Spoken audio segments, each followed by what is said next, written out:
ಧಾರವಾಡದಲ್ಲಿ ಅಕ್ಸಾ ಸಂಘಟನೆಯ ನೇತೃತ್ವದಲ್ಲಿ ಒಂದು ಬೃಹತ್ ಪ್ರತಿಭಟನೆ ನಡೀತಾ ಇದೆ. ಉದ್ಯೋಗಾಕಾಂಕ್ಷಿಗಳು ಒಂದು ಪ್ರತಿಭಟನೆಯಲ್ಲಿ ಭಾಗಿಯಾಗಿ ಸರ್ಕಾರದ ವಿರುದ್ಧ ತಮ್ಮ ಕಿಚ್ಚನ್ನು ಹೊರಹಾಕ್ತಿದ್ದಾರೆ. ಇನ್ನೂ ಕೂಡ ಈ ಒಂದು ಕಿಚ್ಚು ಮುಂದುವರೆದಿದೆ. ಉದ್ಯೋಗಾಕಾಂಕ್ಷಿಗಳ ಪ್ರತಿಭಟನೆ ಈಗ ಪ್ರಮುಖ ವೃತ್ತದಲ್ಲಿ ಸಾಗ್ತಾ ಇದೆ. ಧರಣಿ ಕುಳಿತಿದ್ದಾರೆ ಅಭ್ಯರ್ಥಿಗಳು. ಜುಬಿಲಿ ವೃತ್ತದಲ್ಲಿ ಸಾವಿರಾರು ಸಂಖ್ಯೆಯಲ್ಲಿ ಅಭ್ಯರ್ಥಿಗಳು ಸೇರಿದ್ದಾರೆ, ಜಮಾವಣೆಗೊಂಡಿದ್ದಾರೆ.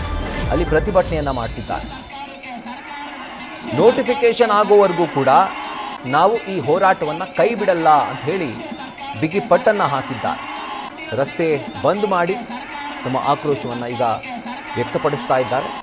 ಆ್ಯಂಡ್ ಆ ಒಂದು ದೃಶ್ಯವನ್ನು ಗಮನಿಸ್ತಾ ಇದ್ದೀರಿ. ಇವತ್ತು ಧಾರವಾಡದಲ್ಲಿ ಬೃಹತ್ ಸಂಖ್ಯೆಯಲ್ಲಿ ಜನ ಸೇರಿದರು. ಅದರಲ್ಲಿ ಪ್ರಮುಖರು ವಿದ್ಯಾರ್ಥಿಗಳು ಹಾಗೂ ಉದ್ಯೋಗ ಆಕಾಂಕ್ಷಿಗಳು. ಸೊ ಅವರ ಬೇಡಿಕೆ ಇದ್ದಿದ್ದು ಒಂದೇ, ಖಾಲಿ ಇರುವಂಥ ಹುದ್ದೆಗಳನ್ನು ಸರ್ಕಾರ ತತ್ಕ್ಷಣಕ್ಕೆ ಭರ್ತಿ ಮಾಡಬೇಕು. ಅದಕ್ಕೆ ಸಂಬಂಧಪಟ್ಟಂಥ ನೋಟಿಫಿಕೇಷನ್ನ ಸರ್ಕಾರ ಆದಷ್ಟು ಬೇಗ ಹೊರಡಿಸಬೇಕು ಅನ್ನುವಂಥದ್ದು. ಬಟ್ ಸರ್ಕಾರ ಇವ್ರು ಯಾವ ರೀತಿಯಾದಂಥ ಒಂದು ಸ್ಪೀಡಲ್ಲಿದ್ದಾರಲ್ಲ ಈ ಪ್ರತಿಭಟನಾಕಾರರು, ಆ ಸ್ಪೀಡಿಗೆ ಮ್ಯಾಚ್ ಆಗೋ ರೀತಿಯಲ್ಲಿ ಸರ್ಕಾರ ಈ ಕೆಲಸವನ್ನು ಅಥವಾ ಕ್ರಮವನ್ನು ಕೈಗೊಳ್ಳುತ್ತಾ ನಿಜವಾಗ್ಲೂ ಅದು ಡೌಟ್ ಅಂತಲೇ ಅನ್ನಿಸ್ತಾ ಇದೆ.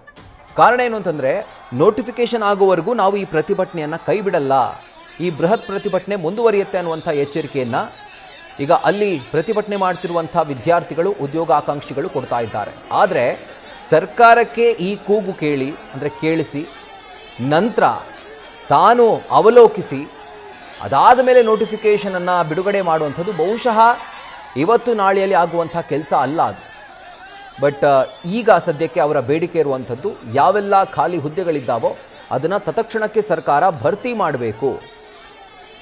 ಉದ್ಯೋಗದ ನಿರೀಕ್ಷೆಯಲ್ಲಿರುವಂಥ, ಅದರಲ್ಲೂ ಕೂಡ ಸರ್ಕಾರಿ ಉದ್ಯೋಗದ ನಿರೀಕ್ಷೆಯಲ್ಲಿರುವಂಥ ಅಭ್ಯರ್ಥಿಗಳಿಗೆ ಸರ್ಕಾರ ವಂಚನೆ ಮಾಡಬಾರ್ದು. ಅನೇಕ ವರ್ಷಗಳಿಂದ ಖಾಲಿ ಇದ್ದಾವೆ ಹುದ್ದೆಗಳು, ಅದನ್ನು ತತ್ಕ್ಷಣಕ್ಕೆ ಸರ್ಕಾರ ಭರಿಸೋ ರೀತಿಯಲ್ಲಿ ಯಾವ ರೀತಿಯಾದಂಥ ಕ್ರಮವನ್ನು ಕೈಗೊಳ್ಳಬೇಕೋ ಆ ಕ್ರಮವನ್ನು ಸರ್ಕಾರ ಆದಷ್ಟು ಬೇಗ ಕೈಗೊಳ್ಳಬೇಕು ಅನ್ನುವಂಥದ್ದು ಅವರ ಒಕ್ಕೊರಲಿನ ಆಗ್ರಹವಾಗಿದೆ. ಇದರ ಕುರಿತಾಗಿ ಡೀಟೇಲ್ಸನ್ನು ಕೊಡ್ತಾರೆ ನಮ್ಮ ಪ್ರತಿನಿಧಿ ವಿನೋದ್. ಈಗ ಲೈವ್ನಲ್ಲಿ ಜಾಯಿನ್ ಆಗ್ತಾ ಇದ್ದಾರೆ. ವಿನೋದ್, ಈಗ ವಿದ್ಯಾರ್ಥಿಗಳ ಒಂದು ಬೇಡಿಕೆ ಏನಿದೆ, ಉದ್ಯೋಗಾಕಾಂಕ್ಷಿಗಳ ಬೇಡಿಕೆ ಅದು ಒಂದೇ, ಸರ್ಕಾರ ಖಾಲಿರುವಂಥ ಹುದ್ದೆಗಳನ್ನು ಭರ್ತಿ ಮಾಡಬೇಕು ಅಂತ. ಮಗದೊಂದು ಕಡೆಯಲ್ಲಿ ಈ ಒಂದು ಬೃಹತ್ ಹೋರಾಟದ ಕೂಗು ಸರ್ಕಾರಕ್ಕೆ ಕೇಳಿಸೋದಕ್ಕೆ ಬಹುಶಃ ಇನ್ನೊಂದು 1 ದಿನ 2 ದಿನ ಆಗ್ಬಹುದು. ಆದರೆ ಇವರು ತತ್ಕ್ಷಣಕ್ಕೆ ಇದೆಲ್ಲ ಆಗಬೇಕು ಅಂತ ಆಗ್ರಹ ಮಾಡ್ತಿದ್ದಾರೆ. ಇದು ಸಾಧ್ಯನಾ?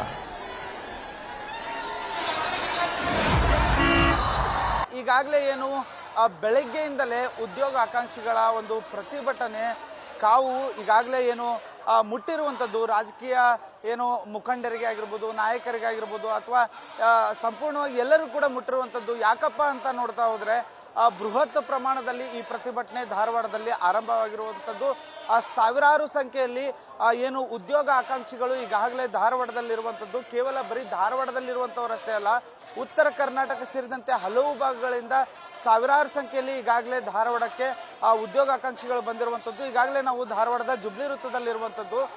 ಧಾರವಾಡದ ಜುಬ್ಲಿ ವೃತ್ತದಲ್ಲಿ ಈಗ ಪ್ರತಿಭಟನೆ ನಡೀತಾ ಇರುವಂಥದ್ದು. ಏನು ಸುಮಾರು 2 ಗಂಟೆಯಿಂದ ಇಲ್ಲಿ ಪ್ರತಿಭಟನೆ ನಡೀತಾ ಇದೆ. ಬೆಳಗ್ಗೆ ಒಂದು 10 ಗಂಟೆಗೆ ಪ್ರತಿಭಟನೆ ಧಾರವಾಡದ ಏನು ಶ್ರೀನಗರ ವೃತ್ತದಿಂದ ಆರಂಭ ಆಗಿತ್ತು.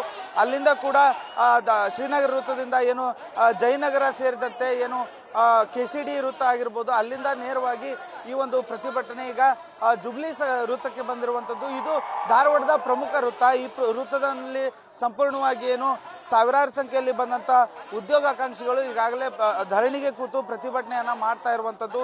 ಈ ಹಿನ್ನೆಲೆಯಲ್ಲಿ ನೋಡ್ತಾ ಹೋದರೆ ಈಗಾಗಲೇ ಏನು ಉದ್ಯೋಗಾಕಾಂಕ್ಷಿಗಳ ಬೇಡಿಕೆ ಏನಿದೆ ಆ ಬೇಡಿಕೆಯನ್ನು ಈಡೇರಿಸಲೇಬೇಕು.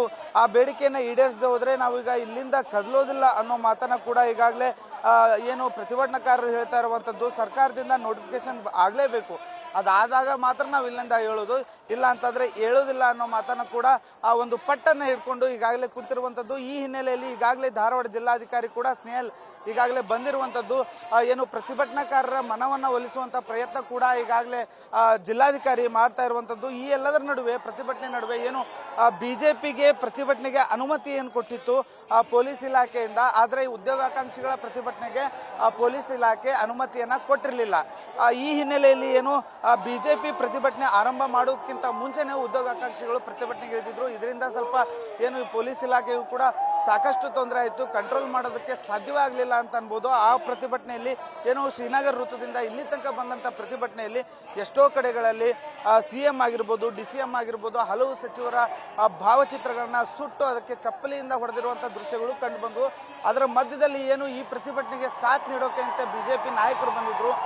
ಆರ್ ಅಶೋಕ್ ಆಗಿರ್ಬೋದು, ಅರವಿಂದ್ ಬೆಲ್ಲದ್ ಆಗಿರ್ಬೋದು, ಚಲವಾದಿ ನಾರಾಯಣ ಸ್ವಾಮಿ ಆಗಿರ್ಬೋದು, ಇವ್ರಿಗೆಲ್ಲರಿಗೂ ಕೂಡ ಕೆಲವೊಂದು ಸ್ಥಳದಲ್ಲಿ ಕೆಲವೊಂದು ಉದ್ಯೋಗಾಕಾಂಕ್ಷಿಗಳು ಗೋ ಬ್ಯಾಕ್ ಅನ್ನೋ ಒಂದು ಘೋಷಣೆಯನ್ನು ಕೂಡ ಈಗಾಗಲೇ ಹೇಳಿರುವಂಥದ್ದು, ಘೋಷಣೆ ಹಾಕಿರುವಂಥದ್ದು. ಇವೆಲ್ಲದರ ನಡುವೆ ಈಗ ಕೊನೆಯದಾಗಿ ಧಾರವಾಡದ ಜುಬ್ಲಿ ವೃತ್ತದಲ್ಲಿ ಈ ಪ್ರತಿಭಟನೆ ಬಂದು ನಿಂತಿರುವಂಥದ್ದು.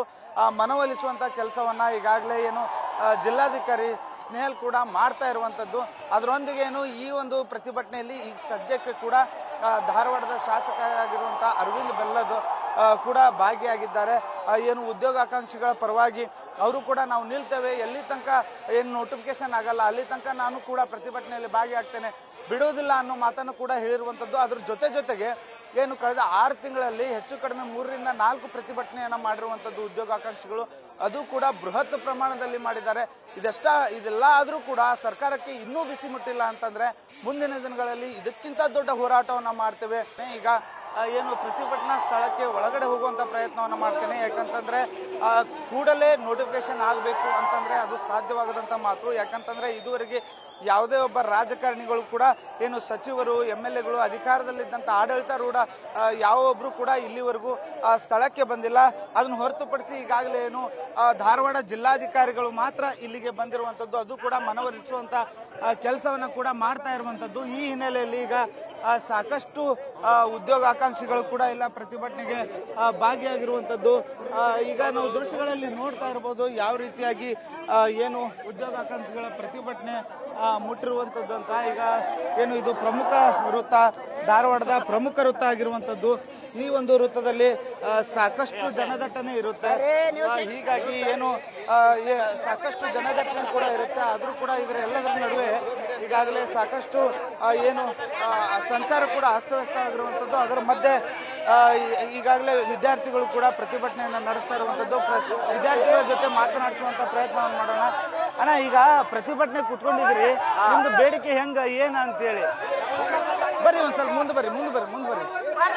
ಈಗಾಗಲೇ ಇಲ್ಲಿ ಸಾಕಷ್ಟು ಅಭ್ಯರ್ಥಿಗಳು ಕೂಡ ಇದ್ದಾರೆ. ಅವರ ಒಂದು ಪ್ರಯತ್ನ ಏನು ವರ್ಷಾನುಗಟ್ಟಲೆ ರೂಮ್ ಮಾಡಿಕೊಂಡು ಇಲ್ಲಿ ಬಾಡಿಗೆಯನ್ನು ಕಟ್ಕೊಂಡು ಸಾಕಷ್ಟು ಕಷ್ಟದಲ್ಲಿರುವಂಥದ್ದು. ಅವ್ರ ಜೊತೆ ಮಾತಾಡಿಸ್ತಾ ಹೋಗೋಣ. ಅಣ್ಣ, ಸಾಕಷ್ಟು ಅಲ್ಲ ಇಲ್ಲಿ ಕೇಳಿ ಸಾಕಷ್ಟು ಕಷ್ಟಪಟ್ಟು ನೀವು ಓದ್ತಿರ್ತೀರಿ, ಏಕಾಏಕಿ ಇಲ್ಲ ಹುದ್ದೆ ಖಾಲಿ ಇದ್ರೂ ಕೊಡಲ್ಲ ಅಂದಾಗ ಯಾವ ರೀತಿಯಾಗಿ ಪರಿಣಾಮ ಬೀರುತ್ತೆ ಅಂತ ನೋಡಿ. ನಾವು ಸುಮಾರು 5 ರಿಂದ 6 ವರ್ಷ ಓದುತ್ತೀವಿ. ಇವರು ಸರ್ಕಾರ ಸರಿಯಾದ ಸಮಯಕ್ಕೆ ನೋಟಿಫಿಕೇಶನ್ ಮಾಡ್ತಿಲ್ಲ, ನೋಟಿಫಿಕೇಶನ್ ಮಾಡಿ ಸರಿಯಾದ ಸಮಯಕ್ಕೆ ಎಕ್ಸಾಮ್ ನಡೆಸುತ್ತಿಲ್ಲ. ಎಕ್ಸಾಮ್ ನಡೆಸಿರ್ಬೇಕು ಕರೆಕ್ಟ್ ಆಗಿ ನೇಮಕಾತಿ ಮಾಡ್ತಾ ಇಲ್ಲ ಇವರು. ಇವು ಕಾಂಗ್ರೆಸ್ ಸರ್ಕಾರ ಹೆಂಗಂದ್ರ ಹಗಲ್ ಬಾಹಣ ಕೂಡ ರಾತ್ರಿ ಬಾ ಬದಿಗೆ ಕೊಡ್ತಂತ ವ್ಯವಸ್ಥೆ ಮಾಡ್ತಾರೆ ಇವರು.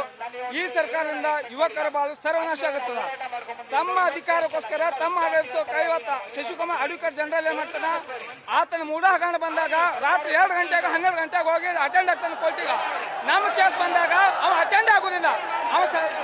ಆತನು ನಮ್ಮ ಟ್ಯಾಕ್ಸ್ ಇಂದ ಆತನ ಪೇತೋತಾನ, ನಮ್ಮ ಟ್ಯಾಕ್ಸ್ ಇಂದ ಆತ ಪೇತೋತಾನ. ನಮ್ಮ ಕೇಸ್ ಬಂದ ರಿಸರ್ವೇಶನ್ ಕೇಸ್ ಆತ ಅಟೆಂಡ್ ಆಗಿಲ್ಲ, ಅಟೆಂಡ್ ಹಾಕಾಗ್ಬೇಕಿತ್ತು, ಯಾಕಾಗಿಲ್ಲ ಅಟೆಂಡ್? ನೀವು ಪ್ರತಿಭಟನೆ ಮಾಡ್ತಿದ್ದೀರಿ, ಏನೀಗ ನೋಟಿಫಿಕೇಶನ್ ಹೊರಡಿಸೋ ತನಕ ನೀವು ಪ್ರತಿಭಟನೆ ಕೈ ಬಿಡೋದಲ್ವಾ ಹೆಂಗೆ ಅಂತ? ನೋಟಿಫಿಕೇಶನ್ ಹೊರಡಿಸೋ ತನಕ ನೀವು ಪ್ರತಿಭಟನೆ ಕೈ ಬಿಡೋದಲ್ವಾ ಹೆಂಗೆ ಅಂತ? ಇನ್ನು ನೇಮಕಾತಿ ಆಗೋವರೆಗೆ ಸಿದ್ದರಾಮಯ್ಯ ಅವರು ಘೋಷಣೆ ಮಾಡುವ ಯಾವುದೇ ರೀತಿ ಹೋರಾಟ ಹಿಂತೆಗೆದುಕೊಳ್ಳೋದಿಲ್ಲ. ಹಗಲು ರಾತ್ರಿ ನಾವು ಜುಬ್ಲಿ ಸರ್ಕಾರದಲ್ಲಿ ಸದಾ ನಮ್ಮ ಉಪವಾಸ ಸತ್ಯಾಗ್ರಹ ಮಾಡೋದು ನಾವು ಹಿಂದೂ ಸರಿಯೋದಿಲ್ಲ. ಈ ಜಾಗ ಬಿಟ್ಟು ನೀವು ಸರಿಯೋದಿಲ್ಲ. ಯಾರು ಇವತ್ತ ಜಿಲ್ಲಾಧಿಕಾರಿ ಆಗಿರ್ಬೋದು, ಕಮಿಷನರ್ ಆಗಿರ್ಬೋದು, ಯಾವುದೇ ಘೋಷಣೆಯನ್ನು ಅವ್ರು ಯಾವುದೇ ಅನುಮತಿ ಕೊಟ್ಟರು ನಾವು ಯಾವುದೇ ರೀತಿ ಹಿಂದಕ್ಕೆ ತೆಗೆದುಕೊಳ್ಳೋದಿಲ್ಲ. ಸಿದ್ದರಾಮಯ್ಯ ಅವರು ಘೋಷಣೆ ಮಾಡಬೇಕು. 54,000 ಏನ್ ನೇಮಕಾತಿಗೆ ಆರ್ಥಿಕ ಅನುಮೋದನೆ ಸಿಕ್ಕದ, ಆರ್ಥಿಕ ಅನುಮೋದನೆ ಸಿಕ್ಕಂತ ಎಲ್ಲಾ ನೋಟಿಫಿಕೇಶನ್ ಇವತ್ತೇ 5 ರಿಂದ 6 ಗಂಟೆ ಒಳಗೆ ಅವರು ಅನೌನ್ಸ್ಮೆಂಟ್ ಮಾಡಬೇಕು. ಅವಾಗ ನಾವು ನಮ್ಮ ಸ್ವಯಂ ಪ್ರೇರಿತವಾಗಿ ನಾವು ನಮ್ಮ ರೂಮ್ ಕಡೆ ಹೋಗ್ತೀವಿ. ಇಲ್ಲಿವರೆಗೂ ನಾವು ಒಟ್ಟ ರೂಮ್ ಕಡೆಯಿಂದ ಹೋಗೋದಿಲ್ಲ. ಧಾರವಾಡ ಜಿಲ್ಲಾಧಿಕಾರಿಗಳು ಇಲ್ಲಿ ಬಂದಿದಾರ, ಅವರು ಏನಾದ್ರು ಭರವಸೆ ಕೊಟ್ರೆ ಇಲ್ಲಿಂದ ಹೇಳ್ತೀರಾ ಹೇಗೆ? ಧಾರವಾಡ ಜಿಲ್ಲಾಧಿಕಾರಿ ಹೆಂಗದ, ಬರೇ ಭರವಸೆ ಆಗದ, ಖಚಿತ ಭರವಸೆ ಅಲ್ಲ, ಉಚಿತ ಭರವಸೆ ಆಗ ನಮ್ಮ ಜೀವನದಲ್ಲಿ. ಸಿದ್ದರಾಮಯ್ಯ ಸರ್ಕಾರ ಖಚಿತ ಭರವಸೆ ಅಲ್ಲ, ಉಚಿತ ಭರವಸೆ. ಅವ ಖಚಿತ ಭರವಸೆ ಕೊಡ್ಬೇಕಾ? ಗೌರ್ಮೆಂಟ್ ಎಲ್ಲ ಪ್ರೈವೇಟ್ ಸ್ಕೂಲ್ಗಳಲ್ಲಿ 6 ರಿಂದ 12 ತರಗತಿಗೆ ಎಲ್ಲ ಉಚಿತ ಮಕ್ಕಳ ಕಡ್ಡಾಯ ಶಿಕ್ಷಣ ಅನೌನ್ಸ್ಮೆಂಟ್ ಮಾಡಿ ಪ್ರೈವೇಟ್ ಸ್ಕೂಲ್ಗಳಲ್ಲಿ 12 ಮತ್ತು ಎಲ್ಲ ಖಾಸಗಿ ಆಸ್ಪತ್ರೆಯಲ್ಲಿ ಉಚಿತವಾಗಿ ಇದು ಮಾಡಿ, ಅವಾಗ ನಮ್ಗೆ ಉಚಿತಕ್ಕೆ ಒಂದು ಬೆಲೆ ಬರ್ತದ, ಖಾಲಿ ಉಚಿತವಾಗಿ ಬೆಲೆ ಬರುವುದಿಲ್ಲ. ಈಗ ರಾಹುಲ್, ಇಲ್ಲಿನ ಏನು ಅಭ್ಯರ್ಥಿಗಳು ಹೇಳ್ತಾ ಇರುವಂಥದ್ದು, ನಾವು ಇಲ್ಲಿಂದ ಹೇಳೋದಿಲ್ಲ, ಎಷ್ಟೊತ್ತಿದ್ರು 4-5 ಗಂಟೆ ಒಳಗಡೆ ನಮಗೆ ಏನು CM ಇಂದ ಅಧಿಕೃತವಾಗಿ ನಮಗೆ ಮಾಹಿತಿ ಬರಬೇಕು, ಅಂದಾಗ ಮಾತ್ರ ಇಲ್ಲಿಂದ ನಾವು ಹೇಳ್ತೀವಿ, ಅಲ್ಲಿವರೆಗೆ ನಾವು ಹೇಳೋದಿಲ್ಲ. ಉಪವಾಸ ಸತ್ಯಾಗ್ರಹ ಕೂಡ ನಾವು ಮಾಡೋಕೆ ಸಿದ್ಧ ಇದ್ದೀವಿ, ನಾವು ಈ ಪ್ರತಿಭಟನೆಯನ್ನ ಕೈ ಬಿಡೋದಿಲ್ಲ ಅನ್ನೋ ಮಾತನ್ನ ಕೂಡ ಈಗ ಹೇಳ್ತಾ ಇರುವಂಥದ್ದು.